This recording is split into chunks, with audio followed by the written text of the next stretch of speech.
देवीगढ़ घाट पर दयाल मांझी रात की आखिरी सवारी छोड़कर अभी नाव बांध दे रहा था कि तभी ओ दयाल, बड़ी मुसीबत आ गई है, उस पार जल्दी से पहुंचा देना। दिन भर की मेहनत से थकी दयाल किनारे की तरफ देखता है नरेश भैया और साथ में उनकी पेट से बीवी बैलगाड़ी में बैठी दर्द से जूझ रही है। सब समझने में दयाल को ज्यादा वक्त नहीं लगा। नरेश भैया, अभी वक्त नहीं है, अभी नाव पर चढ़ाना होगा। तेजी से चप्पू चलाना शुरू किया दयाल। कुछ ही देर में पहुंच भी गया नवाबगंज के घाट पर। भैया, मैं भी आपके साथ अस्पताल जाऊंगा। नरेश मना करने पर भी दयाल उनके साथ अस्पताल जाता है। नरेश की बीवी को भर्ती करके वो अपने घर के रास्ते निकल पड़ा। अगले दिन सुबह, अरे नरेश भैया, भाभी अब कैसी है? अच्छी है रे दयाल। कल रात को मेरे लिए जो तूने किया वो भूलने लायक नहीं। आज सुबह मेरी बेटी हुई है।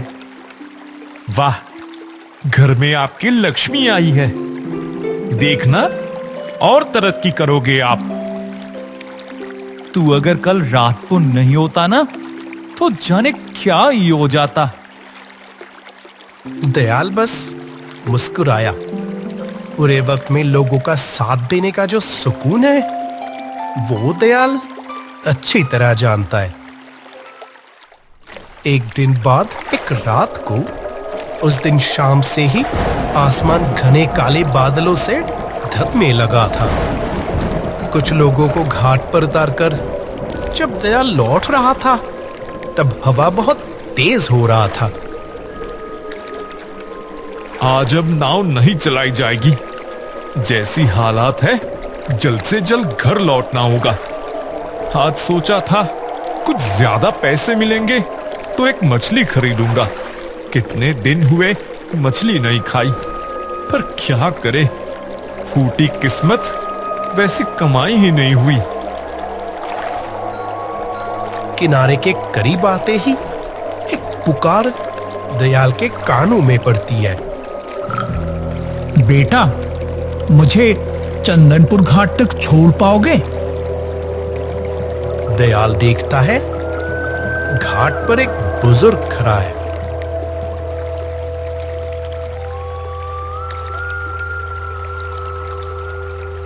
अभी चंदनपुर घाट पर? नदी की हालात ठीक नहीं है। अभी नदी में ना उतरना खतरे से खाली नहीं। जानता हूं गलत जिद कर रहा हूं। दरअसल बात यह है, आज मेरी पोती की शादी है, इसीलिए जाने का बड़ा मन है। ऐसा क्या? तब तो ले जाना ही पड़ेगा। पोती की शादी और दादा ना जाए, ऐसा होता है क्या? आइए, आकर बैठिए नाव में। आपको यहां पहले नहीं देखा? नए हैं क्या? नहीं, मैं यहाँ तुमसे भी पहले से रहता हूँ। ओह अच्छा, फिर शायद मैंने आपको देखा नहीं। जो खो जाता है उसको कैसे देखोगे? दयाल इसका मतलब समझ नहीं पाता।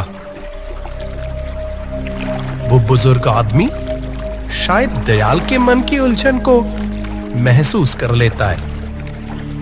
अच्छा तो फिर सुनो, आज से कई साल पहले एक तूफानी रात को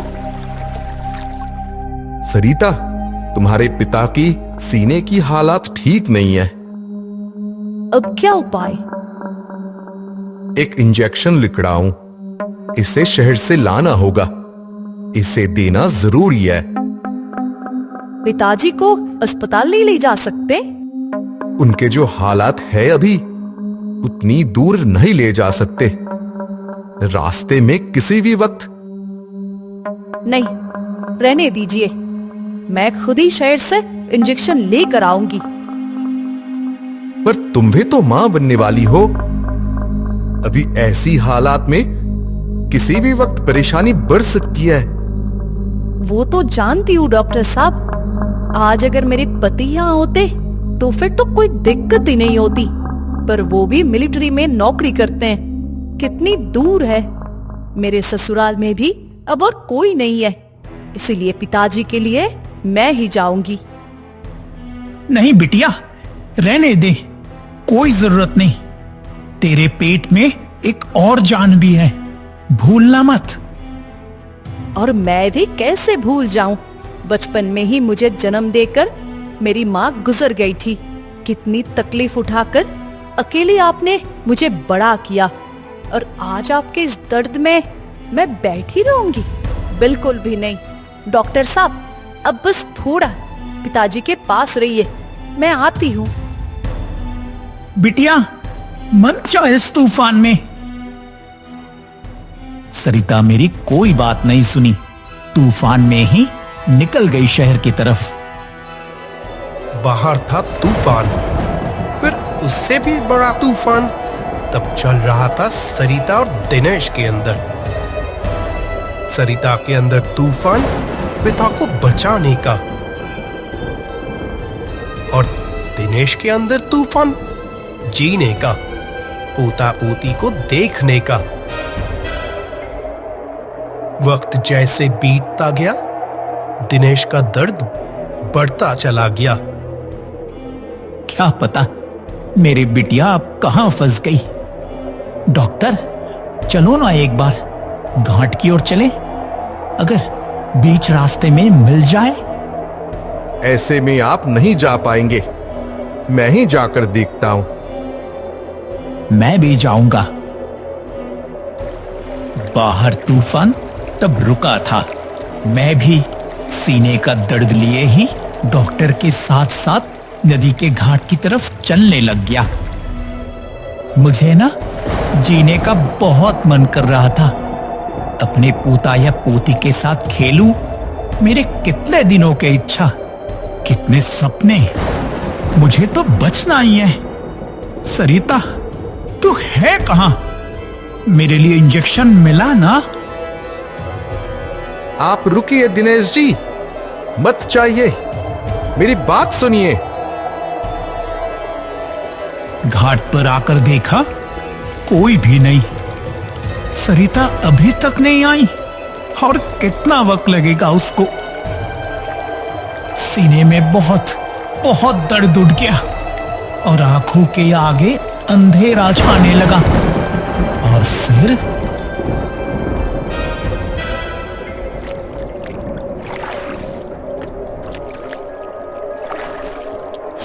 क्या हुआ? क्या हुआ और क्या होगा, वो देखो, चंदनपुर घाट आ गया। चलो उतरे।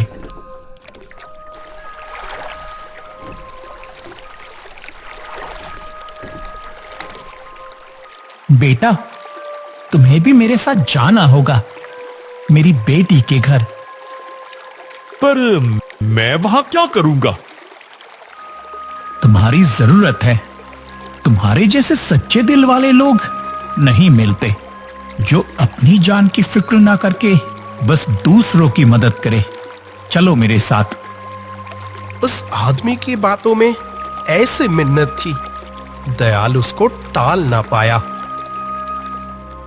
कुछ ही समय में वहां पर पहुंचे दोनों। बेटा, तुम रुको, मैं आता हूं।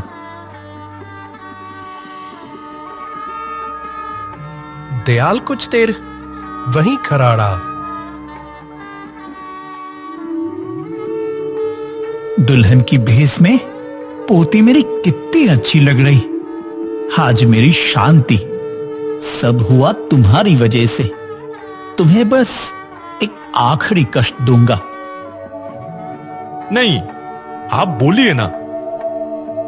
ये तुम मेरी बेटी को देना। एक चिट्ठी भी है अंदर, बहुत दिनों से संभाल कर रखा था, आज दे सका।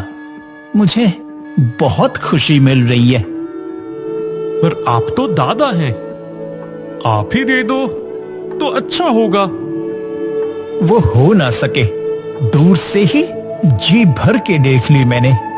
मैं सबके सामने आ नहीं पाऊंगा, वो अधिकार नहीं। तुम ही मेरा माध्यम हो, मेरी मुक्ति हो। तुम्हारी वजह से कितने बरसों बाद ये नदी पार की आज। अच्छा, आता हूं, आपको फिर से ले जाऊंगा। अब उसकी जरूरत नहीं, तुम जाओ, खुश रहना बेटा।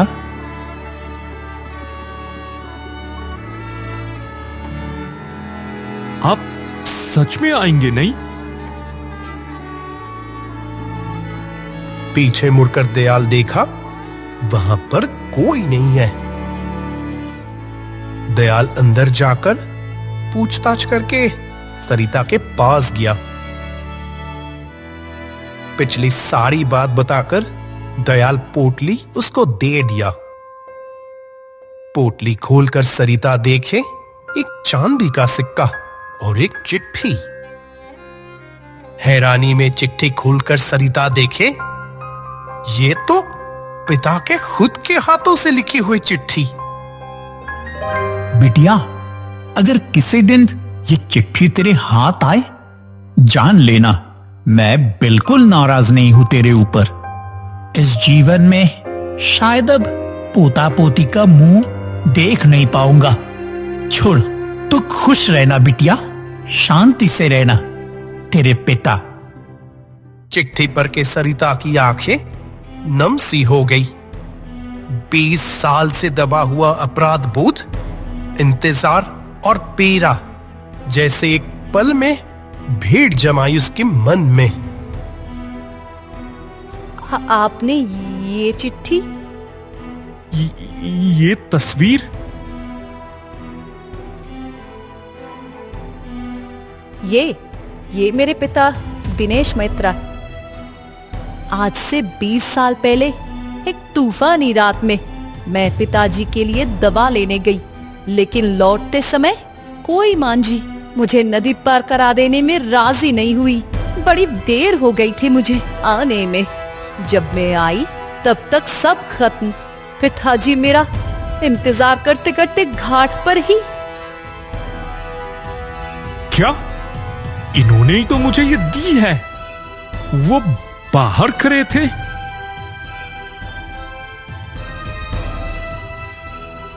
पिताजी, आप कहां हो?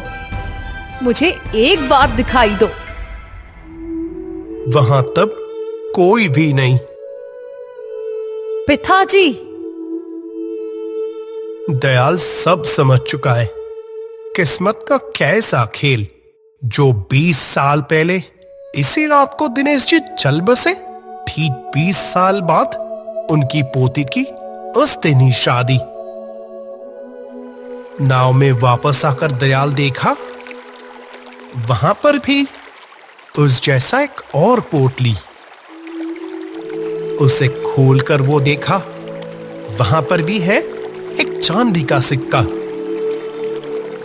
उस बूढ़े आदमी ने उसके जैसे गरीब मांझी को भी नहीं भूला।